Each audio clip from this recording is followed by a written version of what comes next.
Welcome to the Rise of the Super Being podcast. I'm Vanderson Pires, your host. Our producer, it's Callan Walker. And today, our guest is Bobby Semau. Bobby, welcome to the podcast. Thank you. It's an absolute pleasure to be here. Awesome, Bobby. Bobby, we know each other now for over 80 years, Yeah. right? And we're going to talk a lot about jiu-jitsu, about capoeira. So you've been teaching capoeira in Wellington for 20 years, right? No, I've been training capoeira for 20 years. 20 I years. Started here in Wellington and teaching probably for about 18. I started teaching capoeira far too early. I should have spent a lot more time learning first before starting teaching. Yeah. How was this journey, Bobby? How did you start? Why did you start to learn capoeira? So I started. I guess I was interested since being a child, since I was a kid. You know, the first time I saw capoeira was there was a live demonstration at a cultural expo in Lower Hutt, and I don't know who the group was or where they came from or where they went, but there was a demo there, live demonstration. And I saw little bits and pieces of capoeira in movies and on TV, internet and things, and just really interested. I've been interested in martial arts really my whole life. And capoeira specifically just seemed to really, there was something that drew me to it, you know. And then I was studying at university, at Victoria University here in Wellington, and in 2000 I saw a flyer at the university for capoeira classes. So I thought, oh, go along and you know, see what it's about, and thinking, you know, maybe I'll try one class, and that was 20 years ago, and I've been training since then. So That's awesome. Well, Bob, so let's give to the listeners. Even Callan before asked me, if it's capoeira is that popular. I said, oh man, that capoeira has all over the world. Yeah, and it's funny because when normally people ask me where I'm from, and I said, I'm from Brazil. One of the first thing they said, do you do capoeira? And I said, oh, I don't. But yeah, because of you, I did some research. I heard a few things, and in Brazil, it's we always gonna have someone we know who does capoeira. Yeah. Especially because back then, capoeira and jiu-jitsu kind of have a little, rivalry. Yeah. On the back of the days. Huh? Absolutely. So, Bobby, what's capoeira? Capoeira is an Afro-Brazilian cultural manifestation. It involves a ritualized rhythmic dance fight played between two people that's connected with music, played with live instruments and singing in a circle of people. The best way that I've heard people describe the game of capoeira is that it's like a physical conversation. Someone attacks, someone enters with an attack, that's like a question. The other person responds with an escape, a dodge, that's like an answer, and comes back with their own attack, their own counterattack, that's like another question. And it's a dialogue of movement that continues like that. And the music is an integral part of it as well.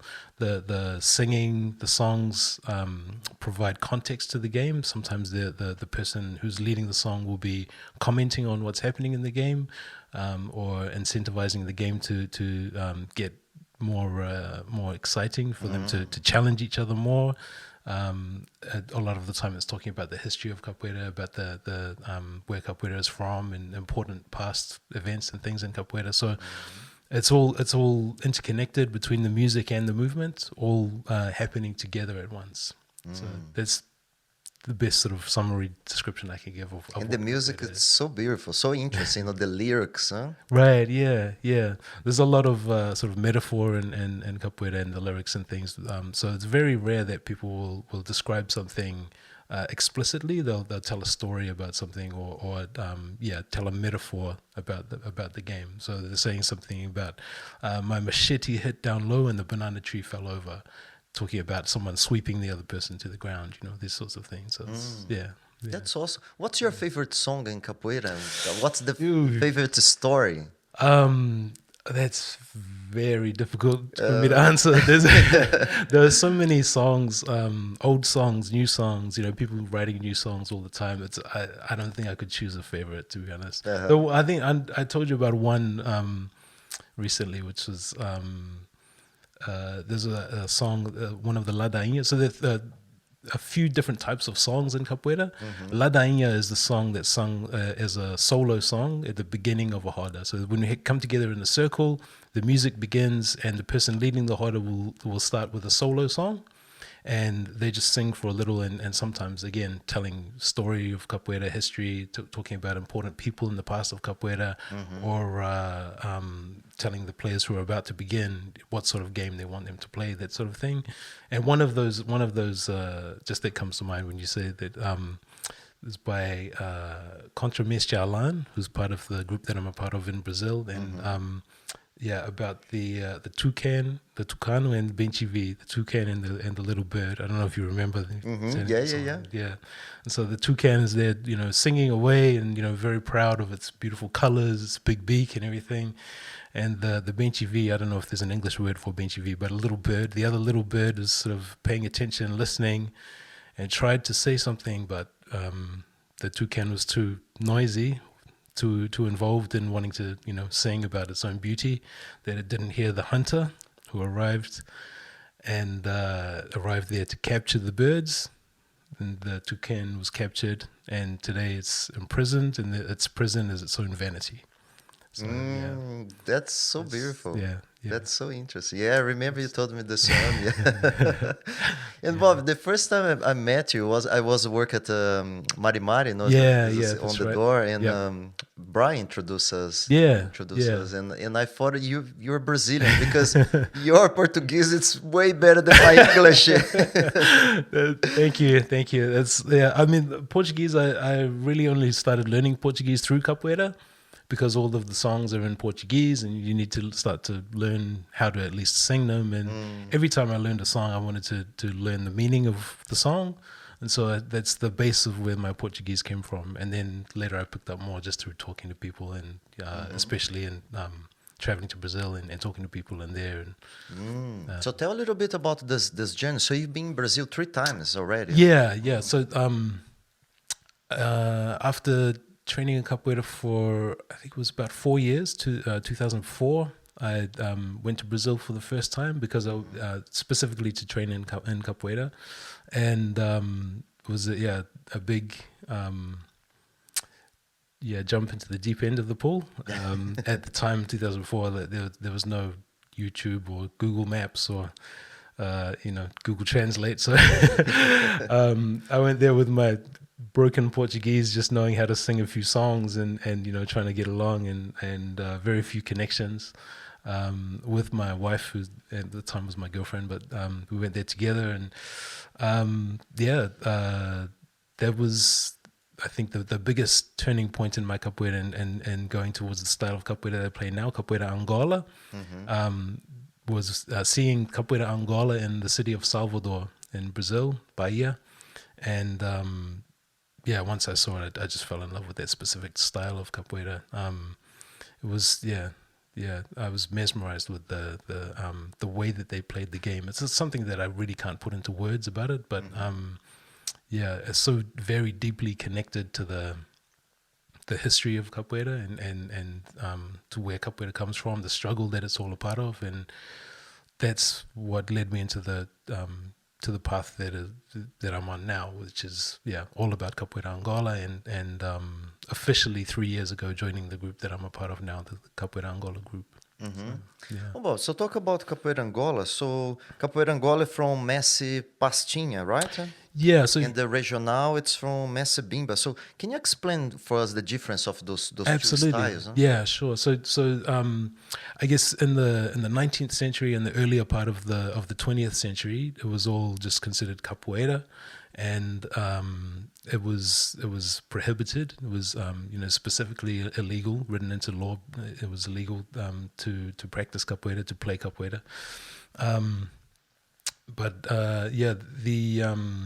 In the 30s, Mestre Bimba, who had already learned the capoeira that existed already, he set about making his own style of capoeira regional. He called it Luta Regional Baiana, so the regional fighting of Bahia. And I think a lot of that process was about trying to bring capoeira away from its association with criminality and away from I guess the negative connotation that the general population in Brazil had about capoeira. They saw it as something being criminal, something being dirty, something unwanted, undesired. And Mestre Bimba's contribution, I guess a lot of it was to bring legitimacy to capoeira as an art form, a Brazilian art form that people can be proud of. And with a demonstration with Getúlio Vargas, the president at the time, after giving a demonstration of it, showing this is something. It was part of this whole process that I don't know as much about Brazilian history as I'd like to, but I think Getúlio Vargas's objective was to try to lift the nation up and show this is what we have as a culture, and capoeira can be a part of that. So that was the formal part when capoeira was no longer illegal because of the changes that Getúlio Vargas made and his desire to see capoeira be valued in Brazilian society. And as part of that process, it was Mestre Bimba's made a few changes to the capoeira that existed, and specifically for his regional, he reduced the number of instruments, so he just had one berimbau and two pandeiros. And he emphasized certain movements and also added in some movements from some other things, other art forms and things. And I guess partly in response to that, there was a certain movement of other masters who wished to preserve the capoeira that had existed before Capoeira Regional and make sure that the values and the teachings of the old masters who had come long before were still preserved and still continued into the future. And so that's where the movement of Capoeira Angola comes from. And so there were many different masters of this old style of capoeira, of Capoeira Angola, but there was a certain time where Mestre Amorzinho, who was one of the most important masters, and along with many others, Mestre Totonho de Maré and Mestre Daniel Noronha, a lot of these important masters had gathered together, and Mestre Amorzinho, who was sort of at the lead, at a specific time said to Mestre Pastinha, it's important for you to step forward now and for you to take this mission to the future, to make sure that Capoeira Angola survives and spreads and grows and continues with the values that it has and all of this sort of thing. So that's kind of I guess the main point where you see the separation between Capoeira Regional and Capoeira Angola. Both very much valid and legitimate, but following two separate paths due to this process.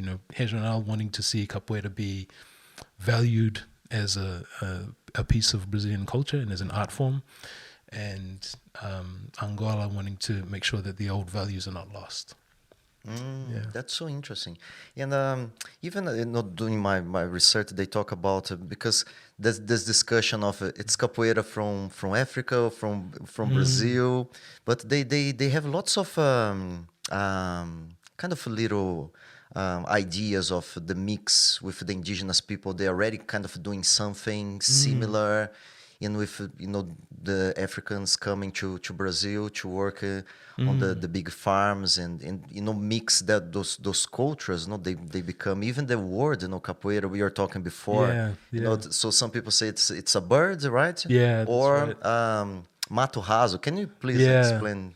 Yeah, I guess so. One of the theories of capoeira is that a lot of the slaves would escape to places in the bush where they could practice capoeira, and they would do that in these areas where the bush had been cleared, and then there was regrowth on the ground. So there's there's the mato raso, and that's where low plants or grass is growing up, and those areas that they would play in. This is a theory. I personally I don't know how much truth there is in that theory. But definitely the emphasis certainly in Capoeira Angola, you can tell it just by the name Capoeira Angola. The emphasis is on the roots of capoeira being from Angola and elsewhere in Africa. Different African cultural manifestations which are similar to capoeira, where you have these sort of fighting games that are played to music and connected and things. The Ngolo, there's an art form called the Ngolo in Angola, which is somewhat similar to Capoeira Angola, and that a lot of people believe is the fountain that Capoeira came from. But Capoeira is a Brazilian manifestation of these things. You will see other things in other places around the world. I think it's I know one is Laja in Martinique, and this is another similar sort of dance fight game. Mani in Cuba, there's another one similar sort of thing. And I've even heard of one called Knocking and Kicking in the southern USA, which similar sort of games and things. So it's places where you see the African diaspora, the transatlantic slave trade took these slaves to the New World, and you see these things popping up in these different places. Capoeira is the Brazilian version, and so it is Brazilian. It's definitely Brazilian, but I believe the roots are quite strongly in Africa. The indigenous population, I imagine, definitely had some influence there. How much, I don't know. Yeah, it's hard to tell. No, but even Absolutely. we were talking before. No, Brazil is just an extension of Africa. No, 50% of our population comes from Africa. Absolutely, yeah, and specifically in the northeast in Bahia, Salvador. That's I think the Salvador I think has 90% black population. It's the city with the highest African population outside of Africa. Or black population. Yeah, that's so interesting. And Bobby, can you explain a little bit? So for someone who's kind of trying to want to do capoeira and see those two different styles. And so one even the way the dress it's quite different, huh? So one has shoes, the other one doesn't wear shoes. Yeah, that's right. So Capoeira Regional Mestre Bimba always had him and his students playing with no, I don't know, sometimes maybe he was wearing shoes, but certainly in the training of capoeira you play barefoot and just with pants, sometimes with no shirt, or with a singlet, sometimes a t-shirt as well, and they use cordão, that's a cord that's like a belt, and there's a system that grew up out of that, very similar to the Asian martial arts of using colored belts as a ranking system. And a lot of that is for some people they talk about like it's going back to remembering slavery and slaves would just work in they were given a pair of pants to work in and nothing else. And Capoeira Angola is very much emphasized as an art form that's in resistance to slavery. So where slaves were only permitted to wear just pants and nothing else when they're working in the field. As a resistance to that, we say you always wear shoes, you always wear a t-shirt or a shirt that you can tuck in, and shirt with sleeves, never a singlet. So it's I guess part of being presentable, showing yourself as someone who is not a slave, because all people have value. So it's that's I guess a reflection of that resistance against slavery. And so again, two valid different options, but quite divergent. That's so interesting. Another very famous capoeirista. How the word for in English for capoeirista? Capoeirista. It's capoeirista. I think so. Yeah. Zumbi, Zumbi the quilombos, right? Yeah. So it's very interesting to consider whether or not Zumbi actually played capoeira. I mean, we don't know. Quite possibly didn't, but it's he's extremely important in the history of capoeira because again he represents resistance against slavery. So the Quilombo dos Palmares was the largest society of free black people and escaped slaves, runaway slaves, and it wasn't only black people there. There were also some of the indigenous population, and even some of the Portuguese who wanted to escape from the colonial society there. But again, the vast majority being black people who were escaped, and then later those who were born into that society as well. And it was throughout almost for the entire 17th century, the Quilombo dos Palmares stood there as a place, a society, and a symbol of resistance against the colonization of Brazil by the Portuguese, and against the subjugation of black people and slavery, especially, you know. And Zumbi dos Palmares was born there in the Quilombo dos Palmares. Eventually became the leader of the Quilombo dos Palmares, and fought against the colonizing of Brazil and against the society that were not valuing black people until the day he died. And he died, you know, fighting. You know, he was executed and fighting, you know, for that cause. So it's almost 100 years of resistance there in the Quilombo dos Palmares. So interesting. Bobby, how was your experience in Bahia? It's the whitest I've ever felt in my life. Why is that? Oh, well, obviously, you know, it's certain, you know, sometimes you go to some of the markets there, and you could be in Addis Ababa or in, you know, Dakar or Nairobi. It's like, yeah, certain places just they look like you're just walking into Africa, you know. It's,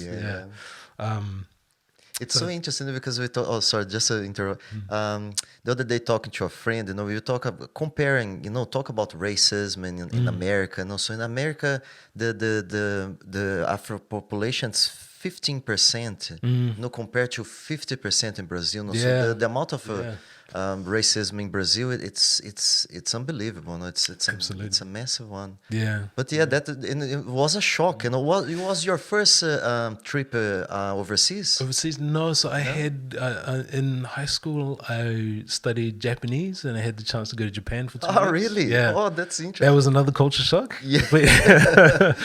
And I spent 5 weeks in China teaching English. Yep, just after graduating from university. But after that, that was my next trip to. Wow, Bobby, what a interesting mix: Japan, China, and then Brazil. Yeah, that's right. Yeah, so it was a bit embarrassing. It took me a while to get to Samoa and England, where my parents are from. But there's another story. Yeah, it was definitely a culture shock going to Brazil and going to Bahia in particular, because I think, you know, Brazil is such a huge country. You know. Yeah, I never been in Bahia. Yeah, and you see a big difference between. I've never been to Santa Catarina, but somewhere south like that, and then, you know, going to Bahia, you know, and I imagine, you know, you go to Amazonas, it's completely different again. So you know. But yeah, very, very eye-opening going in and seeing, you know, a lifestyle that's completely different to what I'm used to in New Zealand. You know, growing up in Wainuiomata is nothing like Salvador. Yeah. Do you remember anything was very shocking for you, kind of in the first place? I mean, I guess the thing is, you grow up in New Zealand, and I mean, colonization here started at the beginning of the 1800s. You know, it's you know, going there and seeing buildings and cities that are centuries old. You know, just the environment, walking around and seeing this sort of thing. You know, and that was you know, really confronting. And then the culture as well, seeing, you know, how strong this culture is, again going back centuries. All of this, you know, that's completely different to anything we see in this part of the world. You know, and trying to survive through all of this with very little Portuguese at the time, and you know, if anyone wants to learn a language, I'd really recommend just going somewhere where you don't speak the language and you can't speak the language to get by. Because survival is a really good motivation to. I know the Spain very well. Yeah, you did the right thing coming here, because there's so few people actually speak Portuguese. But yeah, and the food as well. I thought I knew what a mango tasted like. Not until you've had a tropical mango in Brazil or, you know, somewhere else like that. But I mean, yeah, everything seemed very exotic, you know. But wonderful, you know. Yeah, fantastic experience. So, Bob, did you bring a bedding ball from there, or did you make one here by yourself? Both. So when I was in, I guess the first beating bar that I owned was one that I got here in New Zealand from Brazil. But I also bought beating bars in Brazil and brought them back. My second trip, I was in Brazil for 6 months, and in 2009, and on that trip I spent, because I had 6 months there, I spent a lot more time learning how to make the instruments, and so I made some with the traditional wood that you use to make a beating bar, the biriba. So you use that to make the bow, and you get the gourd, the kabasa, and cut that, and yeah, it's I think maybe people who are listening have no idea what we're talking about, but you need to teach me. Yeah, now I really want to learn how to play berimbau. Yeah.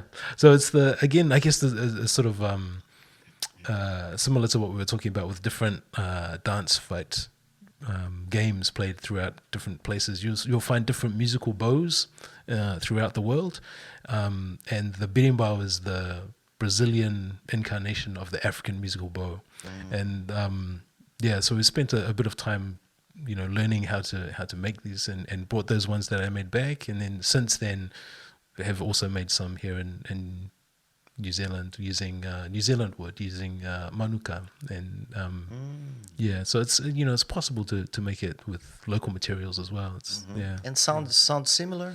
Yeah, absolutely. So it's I find it's difficult to get as good a sound, but it is possible. Yeah. That's awesome. So, Bob, let's talk a little bit about jiu-jitsu. No, so no. Just before that, going to jiu-jitsu. So, has this these ideas also? It's capoeira. It's a self-defense.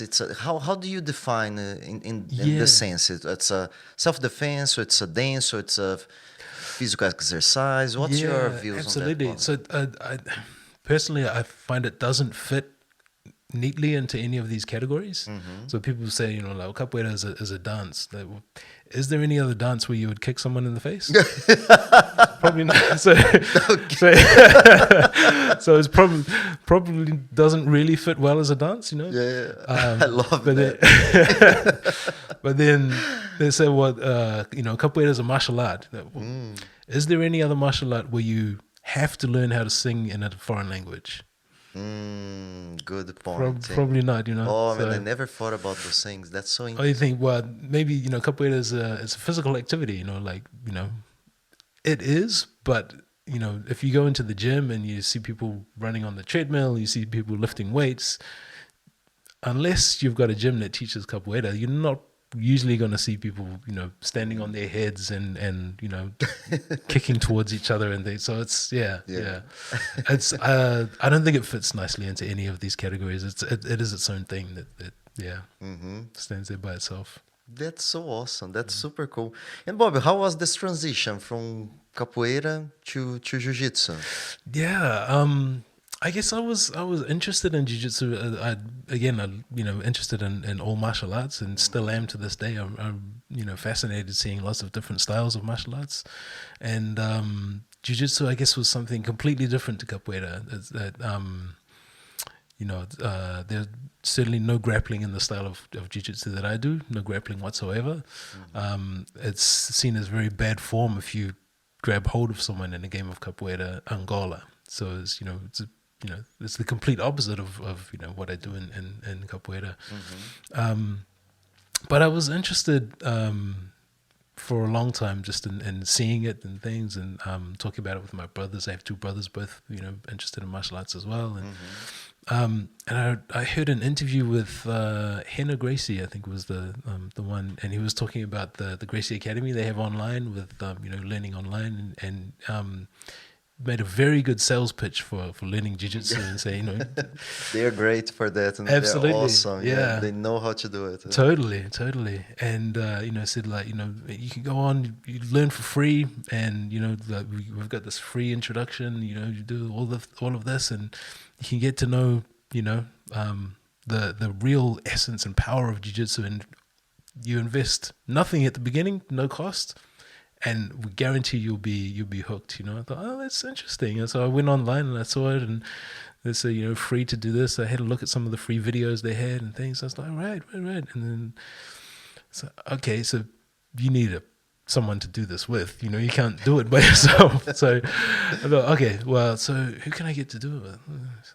And then I thought, well, I know Vanderson teaches at the combat room. I should just go along there and try it, in person, live with some people who can try it. And again, I went along to do one class, and 8 years later, I'm still going. So it's just that thing of, I think it's similar to experience in Capoeira, where I went along to try a class just to see what it was like, and quickly found that it was very addictive, and that something that I really love. Yeah, that's so awesome. Yeah, we are lucky to have you, my friend. and Bobby, what's the similarity between those? Can you see some similarities? So, as a coach, see the way you move, and because you already have the awareness of the body, so. Yeah, I can say, everyone has different ways to learn, and especially physical activity, Right. And jiu-jitsu, it's so multidimensional, with the movements and everything. So you was a guy who adapted quite easily to jiu-jitsu. My belief, it's because of you already have this really good body awareness from the capoeira. Is that something?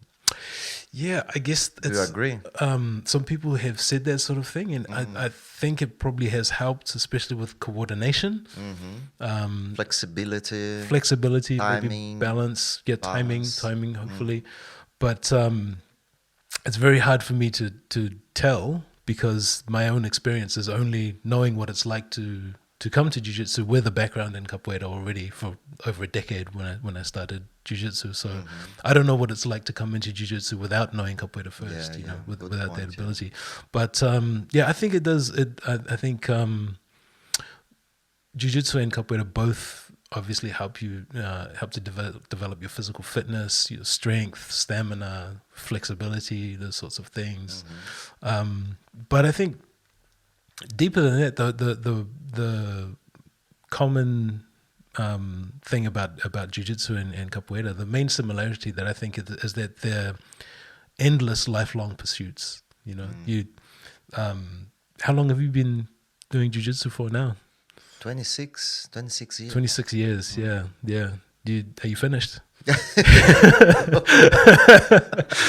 I mean, that's the thing, like, close, so you just keep, you continue on that path, forever. Mestre Pastinho, we were talking about earlier, who is my master's master. He lived into his 90s, and they asked him in his 90s, do you know capoeira? He said, no, I'm still learning. Yeah. So it's that thing that that's so powerful. Continuous growth. So I think that's one of the biggest similarities between the two. Okay, so now let's get to the more philosophical here. So what have you learned from your time in capoeira? Yeah, I guess there's a lot, obviously it's helped me to learn a lot of things, specific concrete things like, how to do certain movements and things, and, how to play certain instruments, how to largely a lot of how to speak Portuguese, came through capoeira. But beyond that, it's other things around, values and things. Respect was one of the biggest, and especially respect and gratitude for those who have kept something alive, and passed this knowledge down to others. That was one of the most important things, I think. There's a lot of other things, I guess, just through the connection to the history of capoeira and where it comes from and things. A lot of it's just about the value of people, human life. Being a resistance to slavery. It's really about valuing all people and making sure that no one is exploited. You know, it's slavery is the ultimate exploitation of someone. You know, you take someone from where they, you know, they're home. You take them away from that place. You put them in a place where you want them to be, and get them to do something you want them to do for no benefit to themselves at all. You know, and so it's I think there's one of the deepest lessons is that you know, all people have a right to be free. It's, That's beautiful. Please keep talking. That's so awesome. Yeah, no, amazing. Super cool. So yeah, a lot of it's you know, I think, you know, we learn all of these historical lessons and things from different people. There's a lot of those sorts of things that come through, and I think also just for me personally within my own life, it helped me to learn about how I want to spend my time. You know, so the reason that I play capoeira still after 20 years is not necessarily that I think I'm, you know, 10 years from now I'm going to be 50% better than I was 10 years ago, but it's about, you know, how I invest my time and what I get out of it. You know, I find it really fulfilling. You know, capoeira to me is about fulfillment. And I remember I did a leadership course at work, and they gave us an exercise where we had a sheet of paper and just dozens and dozens of different values on it, and said choose 5 values that you think are important to you, and everything from, you know, money to family and you know, physical health, all of these different things on there. One of the ones that I chose was fulfillment, and afterwards they asked to discuss it with another person. And when he saw that I had fulfillment there, he's like, "Oh, fulfillment, really? Well, I don't feel like I've ever been fulfilled in my life." And I thought, yeah, I can understand that. You know, he said, like, I don't know if I even want to be fulfilled, because then I feel like I'd be ready to die. You know, like I always want to learn more, and I kind of agreed with him, but I just had a different definition of what fulfillment is. Fulfillment is not a destination. Fulfillment is a journey.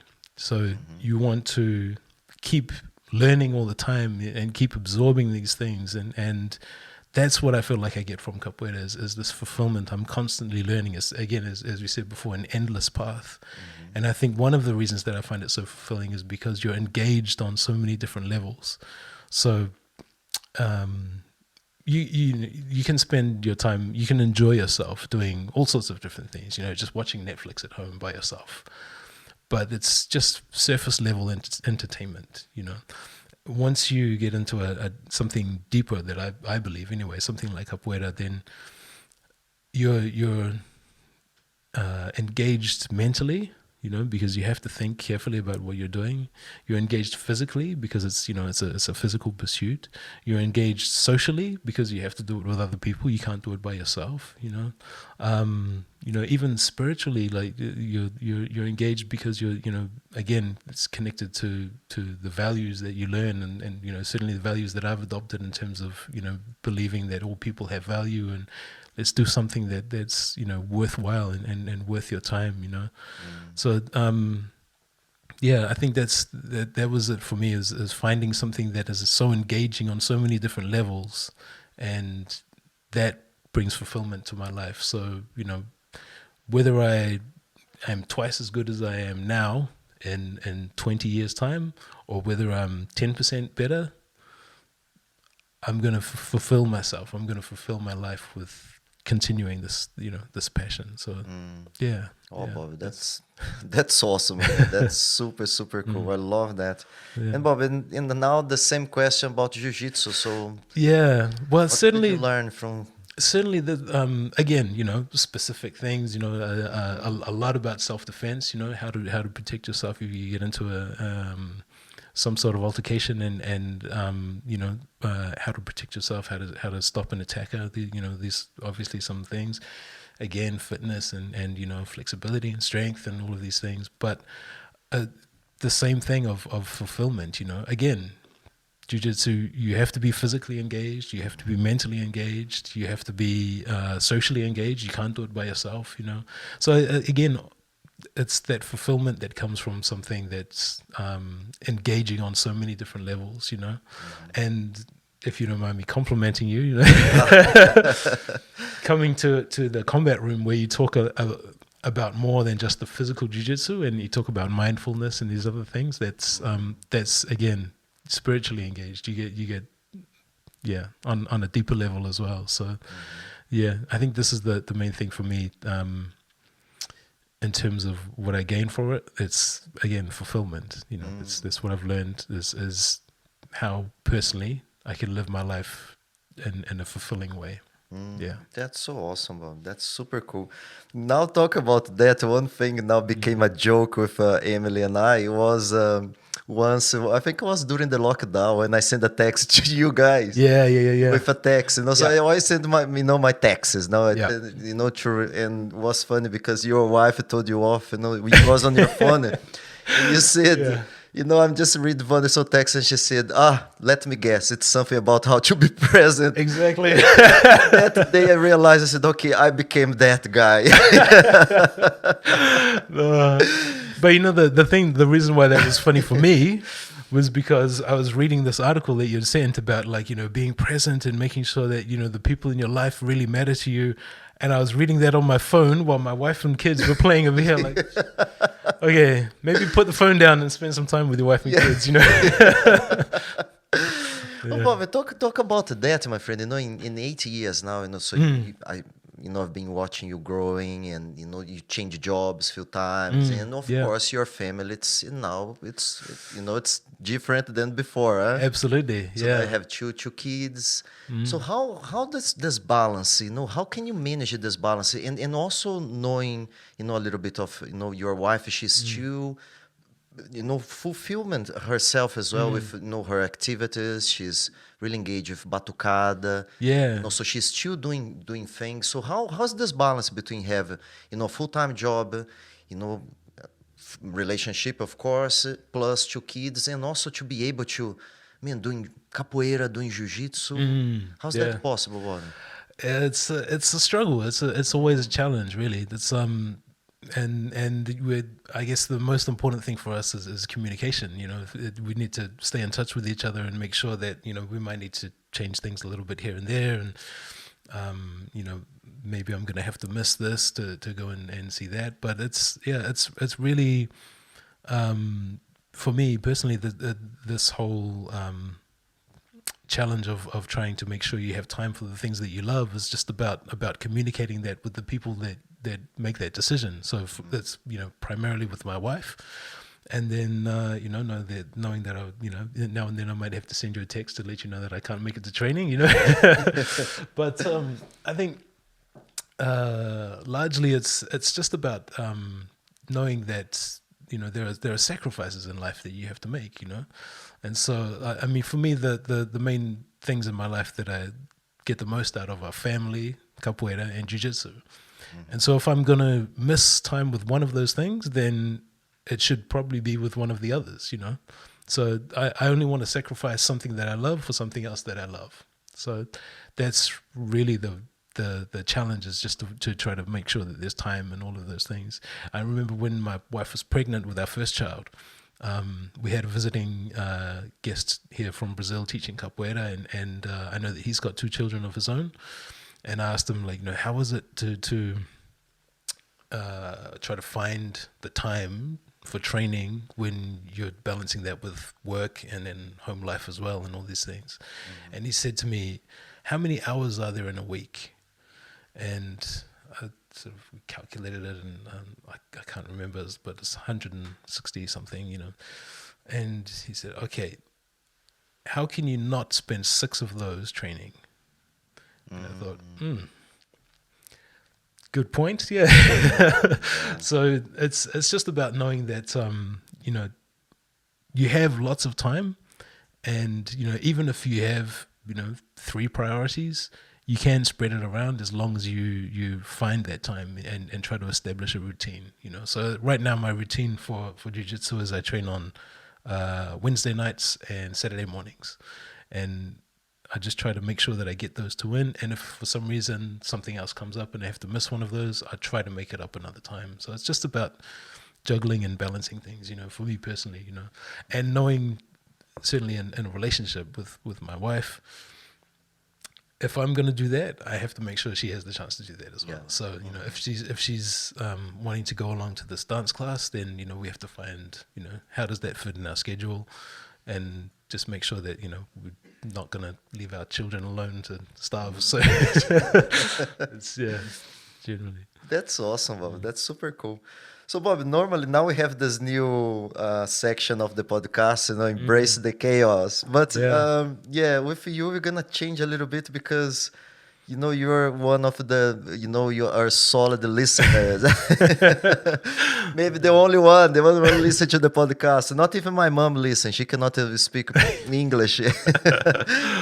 But no, my brother, you know, you know, we always talk, you know, and I'm always looking forward to hear your, you know, your review of the podcast. Almost that. You know, hey, Bobby, how did you feel about it? You know? Yeah. I normally ask this question to Callan here, you know, after we finish the podcast. But I'm always looking for, normally we do it on Fridays, you know, I'm always looking forward to see you on Saturdays on the training. So I can ask you, you know. And you made something super cool. So you made a collection of quotes of all the podcasts. Yeah. And, can you share that with us? Sure. Please? Yeah. So I try I've been listening to the podcast since the first one you put out, and every time I try to pick out like just one thing that I resonate with, you know, a lot. Just one quote from somewhere in the podcast, you know, and super cool. I love that. Yeah, I mean, one of my main hesitations about doing this today with you is that I've been listening through, you know, 21 episodes already, and I'm not a psychologist. I have no doctorate in anything. I was a little bit worried, like, what do you want me to talk about? But yeah, everything. I mean, I can go through just each one, if you like. Probably, my friend, I got excited to learn, first because I learned lots about, you know, something I should know more about, you know, it's the history of Capoeira, you know, it's where, and I'm keen to try, I'm keen to learn how to play the beating ball, you know, after talking to you, my friend. Cool. Yeah, that's super cool. So please, share the... Absolutely, yeah. So and after we're gonna add yours as well, 22. Yeah. So the first episode of the podcast you did with Brian, obviously, has to be, right? You had to start with Brian. Yeah. The quote that I had from Brian was, "I see myself as a young man," and just that much. I love that story that he talked about with some guy walking down the street on his phone and talking about and saying, "Oh, I'm just gonna smash this homeless guy." Yeah, and I was there, couldn't believe that happened in front of me. This poor guy chose the wrong victim. For him. But I mean, yeah, I guess it's just that one is just about the you know, your self-image. You know, I see myself as a young man. So this guy obviously didn't see Ryan as a young man. He saw him as a victim, and he could not have been more wrong. You know, like so yeah, I just really love that. I see myself as a young man because it's about a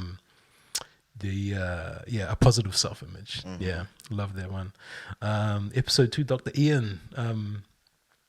So relevant now with this referendum coming up about the end of life bill. And and that quote was, living wishes are not dying wishes. That's powerful. That's give me, super powerful. It's I think that one possibly changed my mind on how I'm going to vote in the referendum. So it's, definitely listening to that podcast made me think a lot harder about that one. So interesting. Episode 3, Dr. Paul Wood. Every day we have the capacity to choose to be a better version of ourselves. Love this. True. You know, there's this Japanese word kaizen, just about constant self-improvement. You know, always really love that. This I love. Ajahn Kusalo, episode 4. Blessed be a modest poverty for Blessed be a modest positive, for he who possesses less is less possessed. Made me want to get rid of half of the things I own. It just beautiful. Episode 5, Dr. Theo Dorfling. It was only the 5th episode, and I thought, so the past 4 are all really deep and meaningful, and so I thought, this guy's he's a physical therapist or something for the I guess we don't have to talk all the time about deep topics and things, maybe just a little bit about the body and that. And then I would rather be excluded for who I include than included for who I exclude. Yeah. Oh. Yeah. That's awesome. That was an amazing quote that I thought, knowing from, he obviously talked to you about being from South Africa and growing up during apartheid, and fantastic. Yeah, amazing. Such a good one. Yeah. Episode 6, Jay Stepatu, I want to be a walking, talking example of the thing that I'm asking people to consider. Oh, yeah, man. Beautiful. Oh, that's so cool. Yeah, I love that. I know there was another thing in there that he said, something along the lines of yoga is less about touching your toes than about how you feel on the way down. Oh, yes, super really cool. Like that one too. Yeah. Episode 7 of Training Partner, Dr. Lauren Bryce. Yeah, Dr. Lauren. Everyone's doing the best that they can with the resources at their disposal. It's wonderful. Yeah, such a beautiful saying, Episode 8, Dave, another training partner, and obviously black belt. Yeah. If you don't give up, you'll eventually get in. Just keep pushing. Yeah. So relevant to, he was talking about that when you asked him about how to get into visual effects in the movies, I think, saying, but so relevant to everything else that you talked to him about with jiu-jitsu and his battle with cancer and, everything. Don't give up. Just keep pushing, Yeah. Yeah, love it. Episode 9, another training partner, Dr. Elliot Bell. I guess this is just the whole episode, right? What he was talking about, PERMA, PERMA, positive thinking, engagement, relationships, meaning, achievement. Yeah. I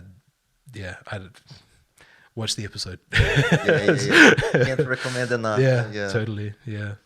Episode 10, Sam from Float Well. Yeah. We're moving into a generation where people are realizing that the fast-paced lifestyles, the go, the long to-do lists that never end is unsustainable and actually unhealthy. I have to remind myself of that a lot of the time when I'm pushing, like actually need to have time to rest as well, Episode 11, Kath Cooper, everyone's awesome. We just need to unlock that. Yeah. Love it. That's, yeah. She's super cute. Yeah. That's so good. Yeah. Fantastic. Episode 12 with Lindolfo. The most important thing for you in your life is yourself. When he asked that question on, he was talking about going to see a psychiatrist, and she asked him, what is the most important thing in your life? And he said, my kids, and I thought, when he said that, I thought, I'd probably say the same thing. And she said to him, wrong answer, it's yourself, because you have to love yourself first before you can love someone else. So yeah, powerful. Yeah. And I had a bonus one from there as well, from you. Yeah, there's just something that you said in that episode. Movement benefits the body, but the mind benefits from stillness. Beautiful. Yeah. And it's one of the biggest challenges for me. My inner monologue is constantly going, constant. So chance to try to stop and let it be still. Yeah. Episode 13, Ben Warren, moderation is the new extreme diet. Gold. I love it. Yeah, it's super cool. Yeah. Episode 14, Fiona Lovett. You cannot blame the poor for being poor. Oh, yeah. Oh, man. That's, totally. And I find every 3 years, the election cycle, we get closer to the election and all of this sort of thing comes out again. And, people start blaming beneficiaries for taking tax from the system and, saying, they need to help themselves. And, you cannot blame the poor for being poor. Yeah. Super powerful. Episode 15, Dr. Jane Freeman Brown. We shouldn't be searching for an answer. We should be searching for the right questions. Oh, really like that. Yeah. And then she said after that, I guess this was partly in response to a question you asked her, what's a good life? How do you lead a good life? How do you lead a good life? You have to construct that yourself. Yeah. That's, I love that. Yeah. So don't ask anyone else. You have to sort it out yourself. You're a grown man or a grown woman. Episode 16, Dougal Sutherland. Mindfulness helps you tune into your body when it's whispering, so it doesn't have to scream to get your attention. I've let my body scream at me sometimes. Yeah, very good advice. Episode 17, Simon Anderson. Wow, yeah. We're all just walking each other home. Oh, The recovery, right, from drug addiction. My gosh, I yeah, can't imagine. wow, yeah, that's Yeah. super cool. Yeah, But super that- powerful. Yeah, we're all just walking each other home. The importance of having a community, you know, having that support of people around you. Yeah, gold. Episode 18, Paul, another training partner. Yeah, Paul Phantom. Yeah, at jiu-jitsu, you get comfortable being uncomfortable. That's gold. And for someone like Paul, who's gone through years of the sort of, you know, violence and the job of being a police officer, that I can't even imagine, you know, like, it shows you the value of, you know, getting comfortable, being uncomfortable. Definitely. Yeah, absolutely. Episode 19, Kelsan Shechog. Everyone can develop a more happy mind. There are no exceptions, but it depends on our wish. Yeah. Oh, So that's it's- awesome. I love Again, that. it's up to you, right? Yeah. Yeah. Episode 20, another training partner and head of the Palmerston North branch of the Combat Room, Morgan Emery. Integrity. Say what you're going to do what you say, and do it when no one's looking. Yeah, I really love that. Especially, you know, do it when no one's looking. Yes. You know, that's how you can tell that you really believe someone is when no one's there to see you behaving well, you're still behaving well. you know? Yes. So, yeah, definitely. And last episode, 21, Carla Hamilton, find your why.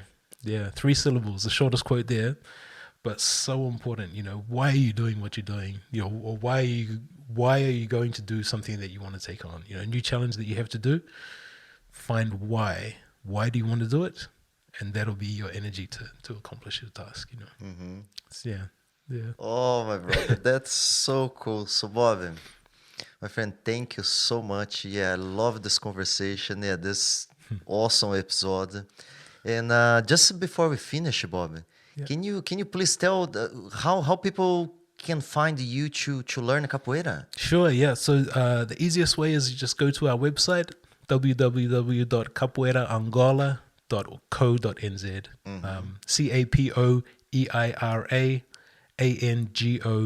CapoeiraAngola.co.nz. Cool. And you can put a link in the. Yeah, we're gonna put a link in the description. So, Bobby, thank you so much, my brother, for your time. Yeah, and then tomorrow we're gonna talk more about podcast. Absolutely. Thank you. It's an absolute pleasure. Yeah, thank you so much.